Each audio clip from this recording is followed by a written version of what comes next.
71 కీర్తన. ఈ కీర్తన గ్రంథము కీర్తనకారుడు గురించి రాయలేదు, కానీ ఈ కీర్తనకారుడు బహుశా వృద్ధాప్యంలో ఈ కీర్తన గురించి రాస్తున్నట్టుగా, అదేవిధంగా దేవాదేవుల్ని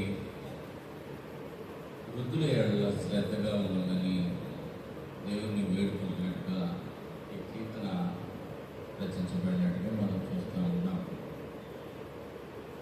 కానీ ప్రభువైన దేవుడు తన యొక్క పరిశుద్ధ గ్రంథమందు ముదిమి వచ్చే వరకు ఎత్తుకున్నవాడును నేనే అంటా ఉన్నాడు.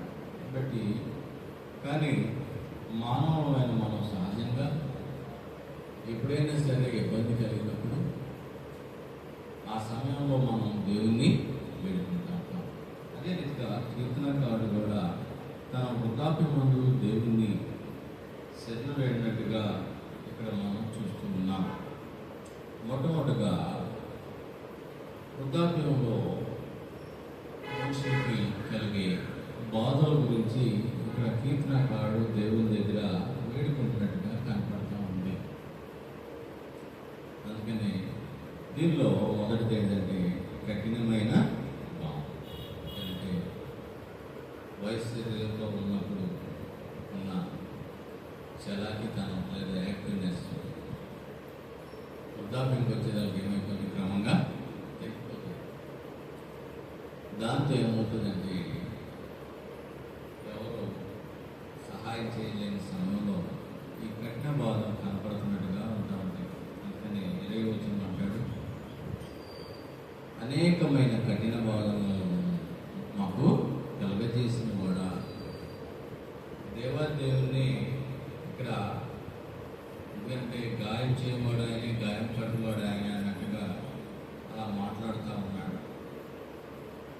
నువ్వు మరలా మమ్మల్ని బ్రతికించదు, భూమి యొక్క అగాధ స్థలంలో నుండి నువ్వు మరలా మమ్మల్ని లేవనెత్తదు. దేవుణ్ణి వేడుకుంటున్నాడు, ఆయనే గాయం చేస్తున్నట్టుగా చెప్తున్నాడు, గాయం కట్టమని కూడా చెప్తా ఉన్నాడు. అందుకని దేవుని మీద తన యొక్క విశ్వాసాన్ని వ్యక్తం చేస్తున్నట్టుగా మనకు కనపడతా ఉంది. ఈ వృద్ధాప్యంలో వారు ప్రతిదీ కూడా ఇబ్బంది పడే విషయాలని ఇక కనపడతా ఉంది. రెండో విషయంగా చూస్తే కనుక ఒత్తిడి, వారికి వృద్ధాప్యంలో కలిగే ఒత్తిడి గురించి చెప్తా ఉన్నాడు. ఎందుకంటే మనుషులు అనేవాళ్ళు ఎవరికి వాళ్ళు బాధ్యతలు ఉంటాయి కాబట్టి పిల్లలందరూ కూడా భవిష్యత్తు నిధులతో ఎవరికాళ్ళు వారి దారి చూసుకుంటారు. కాబట్టి వృద్ధాప్యంలో వాళ్ళు ఏమవుతారంటే మనుషులు విడిచిపెట్టినట్టుగా వారి యొక్క ఆలోచన. అందుకని 9వ వచనం అంటాడు, వృద్ధాప్యం ముందు నన్ను విడనాడకు, నా బలం క్షీణించినప్పుడు నన్ను విడనాడు. ఎందుకంటే మనుషులు విడిచిపెట్టినా సరే దేవా నువ్వు మాత్రం నన్ను విడిచిపెట్టు. ఎందుకంటే యవన వయసులో ఉన్న బలం నాకు లేదు కాబట్టి, నా బలం క్షీణిస్తుంది కాబట్టి నన్ను విడిచిపెట్టద్దు అన్నట్టుగా చెప్తాను. అదేవిధంగా 18వ వచనం చూస్తే కనుక, దేవా వచ్చుతరం వరకు నీ బాహుబలమును గూర్చి పుట్టబో వారందరికీ నీ శౌర్యమును గూర్చి నేను తెలియజేయకున్నట్లు తల నెరిసి వృద్ధుడినై ఉండే వరకు నన్ను. దేవాదేవుని కీర్తనకారుడు ఆయన్ని యొక్క పరిచయలో వాడుకోమని కూడా ప్రార్థన, నా బలం క్షీణించినప్పుడు నన్ను విన్నాడని అంటున్నాడు. రెండోది, ఈ యొక్క తల నెరయున్నట్టు వృద్ధుడైనా సరే నన్ను విడిచిపోవద్దు. ఎందుకంటే యవనస్తులకి గత కాలంలో జరిగిన విషయాల గురించి అన్నీ తెలియజేయాలి కాబట్టి ఈ లోకంలో మన యొక్క పాతకాలం విషయాలు పిల్లలు చెప్తుంటే వృద్ధులుగా ఉన్నప్పుడు అరే గాంధీ గారు స్వతంత్రం తెచ్చారంటే ఏ గాంధీ అంటూ ఉంటారు. కాబట్టి అలాంటి విషయాలు కొన్ని తెలియవు. మన పెద్దవాళ్ళు ఉంటే కనుక చెప్తూ ఉంటారు. ఉదాహరణకి మా తాతయ్య చనిపోయాడు డానియల్ గారు. ఆయన దినానికి కార్డులు పంచాలి. మొన్నే నేను కూర్చున్నాను, ఎవరెవరు పంపుతాను. చుట్టాలందరూ తెలియదు కదా మనకి. అప్పుడు అన్నయ్య అన్నాడు, అరే తాతయ్యని వెళ్ళి అడ్రస్ కనుక్కున్నాను అన్నాడు. మర్చిపోయాడు, మాటలు మర్చిపోయాడు అన్నమాట. తాతయ్య చచ్చిపోయాడు అనేది. మామూలు పెళ్లి కార్డులు రాసేటప్పుడు పెద్ద ఈ కార్డులు ఇచ్చేటప్పుడు ఆయన వెళ్ళి కనుక్కునేవాడు. ఆ యొక్క వెంటబడిన చుట్టాలు ఎవరెవరు ఉన్నారు, ఇంకా చుట్టాలు ఎవరు ఉన్నారు అనే విషయం. కాబట్టి అలాగే దేవుని యొక్క పరిశుద్ధమైన విషయాల గురించి తెలుసుకోవాలంటే, దీనిలో ఉన్న గూఢమైన అర్థాలు తెలుసుకోవాలంటే ఈ యొక్క బైబిల్ మీద క్షుణ్ణంగా, అంటే వాళ్ళు ఎక్కువ కాలం ఉన్నారు కాబట్టి ఎక్కువ సార్లు ఈ బైబిల్ని పఠనం చేస్తారు కాబట్టి, దేవుని గురించి తెలిసిన వాళ్ళు కాబట్టి అందుకని ఇక్కడ అంటాడన్నమాట, పుట్టుకో వారందరికీ నీ శౌర్యంను గురించి నేను తెలియజెప్పినట్లు తల నెరిసి వృద్ధుడినైన వరకు నన్ను. పాతకాలం వాళ్ళు అయితే కనుక పిల్లలు కూర్చోబెట్టుకొని బైబిల్లో కథలు చెప్తాం.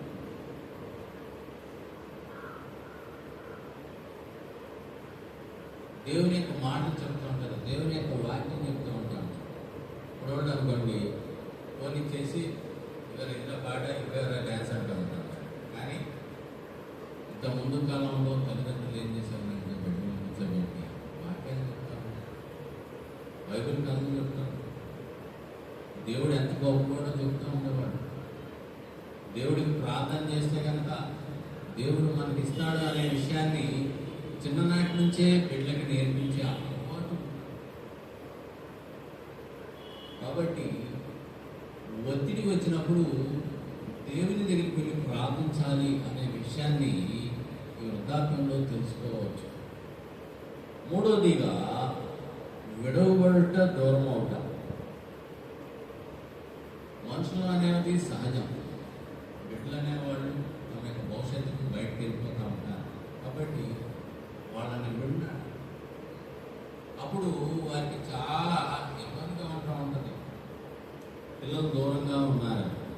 ఉదాహరణకి మా ఫ్రెండ్ ఒకడు ఉన్నాడు, వాడు అమెరికాలో ఉంటాడు. పగలంతా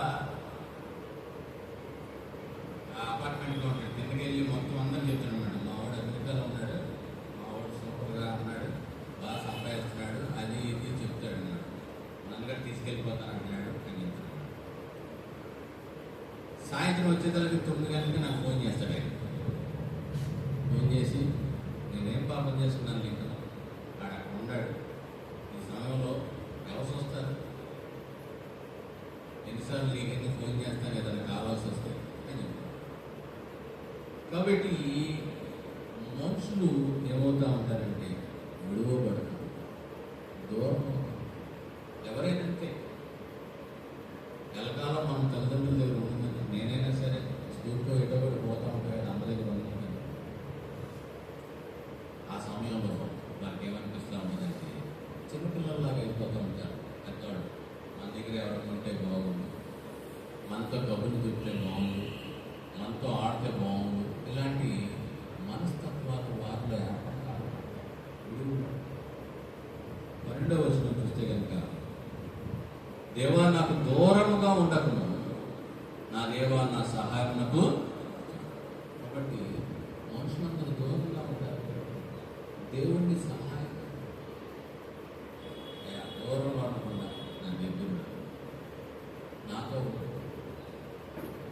నాకు సహాయం చేయి, నువ్వే నా దిక్కు అన్నట్టుగా వృద్ధాప్యం ముందు దేవుణ్ణి ప్రార్థిస్తున్నట్టుగా మనం చూస్తాం. 4వ విషయం వచ్చేదానికి ఆయన ఎందుకంటే ఒంటరిగా ఉండటం మూలంగా చిన్నవాళ్ళు ఏంటి, పెద్దవాళ్ళు ఏంటి, అందరూ కూడా చాలామంది అంటూ ఉంటారు, నాకు బయలు ఏమి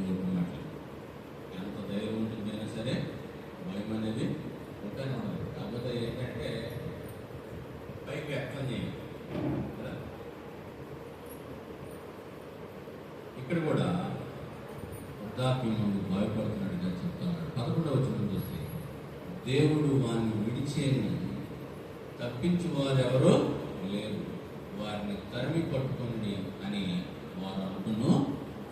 కాబట్టి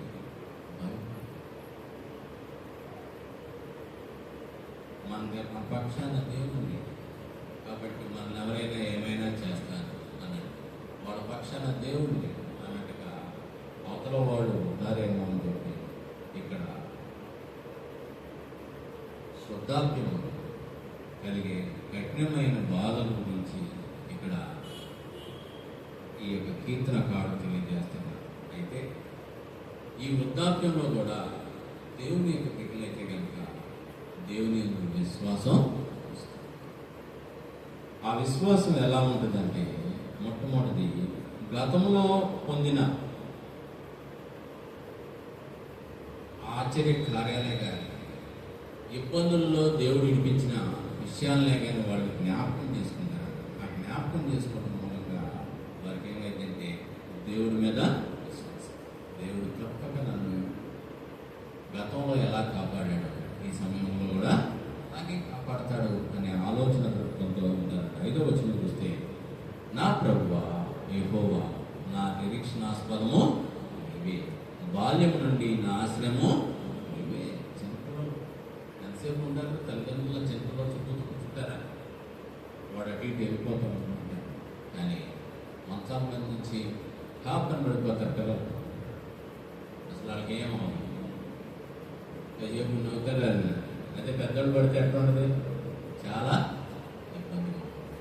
కాబట్టి దేవుడు వారిని రక్షించే విధానం, దేవుడు కాపాడే విధానం. కాబట్టి దేవుడు బాల్యం నుంచి మన విషయాలన్నింటిలో మన కాలు దారిన ఏదైనా సరే దేవుడు మనల్ని కాపాడుతూనే ఉంటాడు.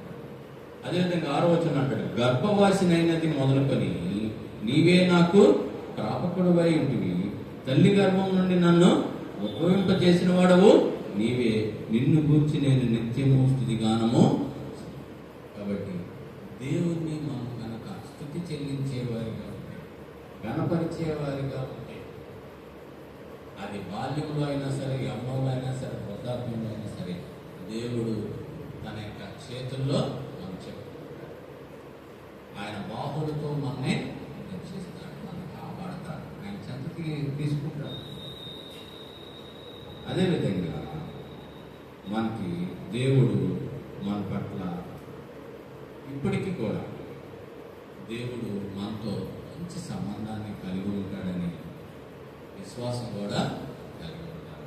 3వ వచనం చూస్తే కనుక నేను నిత్యము చొచ్చునట్లు నాకు ఆశ్రయదుర్గముగా ఉండు, నా శైలము నా దుర్గము నీవే, నీవు నన్ను రక్షింప నిశ్చయించు. కాబట్టి దేవునితో మనం అప్పుడే కాదు, ఇప్పటికీ కూడా దేవుడు మనల్ని కాపాడుతాడు. దేవుని యొక్క నీడలు, దేవుని యొక్క ఆశ్రయంలో మనమంతా కూడా ఒక సమయంలో ఎవరికైనా సరే, ప్రతి ఒక్కరికి ఒంటరితనం అనేది ఉంటాం. కానీ గత కాలంలో దేవుడు మనల్ని కాపాడిన విధానం, మనతో ఉన్న విధానం ఇవన్నీ జ్ఞాపకం చేసుకుంటా ఉంటే మనకి చాలా ఆనందంగా ఉంటుంది. రెండోది చాలా ధైర్యంగా కూడా. అది కేవలం క్రైస్తవులకు మాత్రమే, విశ్వాసులకి మాత్రమే. ఎందుకంటే మిగతా వారికి దేవునితో వారితో ఉన్న సంబంధాలు ఏమి గుర్తురావు, మనుషులతో సంబంధాలే ఉంటాయి. కాబట్టి దేవుని బిడ్డలు ఎవరు కూడా పిల్లలు వెళ్ళిపోయారు ఇలాంటివి మాట్లాడు, వాటి నుంచి కూడా పిల్లల కోసం ప్రార్థన చేస్తూ ఉంటారు. కానీ అన్నిటైతే కనుక ఆలోచనలు వేరుగా ఉంటారు. అదేవిధంగా 22వ వచనంలో చూస్తే కనుక నా దేవా నేను కూడా నీ సత్యం బట్టి స్వరమండల వాద్యంతో నిన్ను స్తుతించేదను, ఇశ్రాయేలు పరిశుద్ధ దేవ సితారాతో నిన్ను.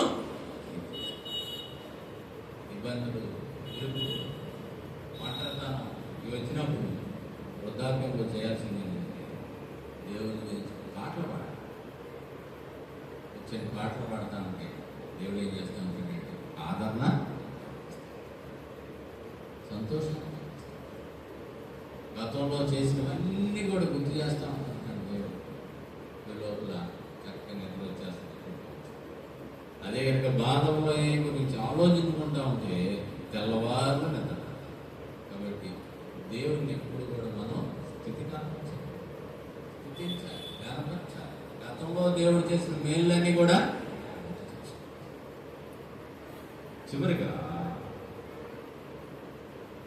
భవిష్యత్తు గురించిన వాడబారి అంటే అసలు ఇంకా ఎట్టి పరిస్థితుల్లో ఏ పని నిత్యం కూడా పచ్చగా ఉండేదని నిరీక్షణ కలిగి ఉండాలి.